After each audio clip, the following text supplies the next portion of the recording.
ஆன்மீகம் கலந்தோட வேண்டும் குருவே, ஆன்மீகம் கலந்தோட வேண்டும். நீ பாட நான் ஆட வேண்டும் குருவே, நாள்தோறும் அழகேற வேண்டும்.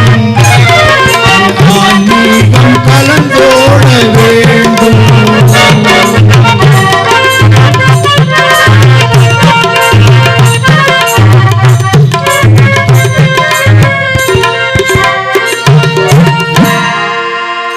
இந்த பாடலை பாடி முடிச்ச உடனே அவர் என்ன பாட்டெல்லாம் எழுதியிருக்காங்க ரெக்கார்ட் பண்ணி சாமிகிட்ட கொண்டு போகிறேன். 50 தடவை போயிட்டுருப்பாரு. நோ தர்சன் டுடேன்ட்டார். திருச்சி கலைக்காவரில் ரெக்கார்ட் பண்ணி கொண்டு போகிறோம். அப்போ அவர் எழுதுறதுக்கு அவ்வளோ உயிரான. இப்போ என்ன நடக்குது? போர், 3வது உலகப்போர் வருமோ என்று எல்லாரும் அஞ்சு கொண்டிருக்காங்க. எல்லா நாடும்